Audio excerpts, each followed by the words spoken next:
بسم الله الرحمن الرحيم والفجر وليال عشر والشفع والوتر والليل إذا يسر هل في ذلك قسم لذي حجر ألم تر كيف فعل ربك بعاد إرم ذات العماد التي لم يخلق مثلها في البلاد وثمود الذين جابوا الصخر بالواد وفرعون ذي الأوتاد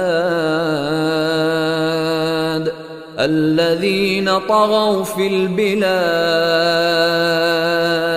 فأكثروا فيها الفساد فصب عليهم ربك سوط عذاب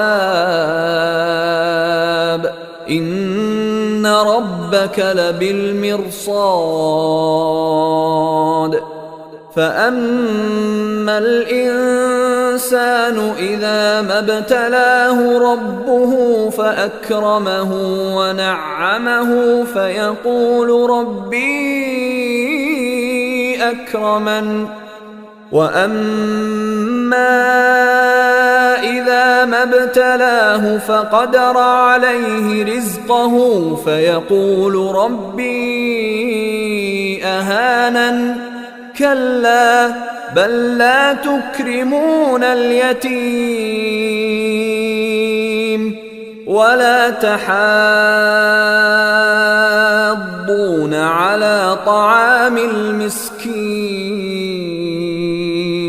وتأكلون التراث أكلا لما وتحبون المال حبا جما كلا إذا دكت الأرض دكا دكا وجاء ربك والملك صفا صفا وجيء يومئذ بجهنم يومئذ يتذكر الإنسان وأنى له الذكرى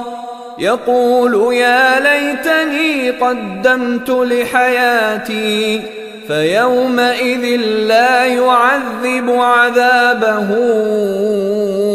أحد ولا يوثق وثاقه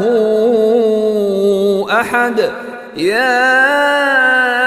أيتها النفس المطمئنة ارجعي إلى ربك راضية مرضية فادخلي في عبادي وادخلي جنتي.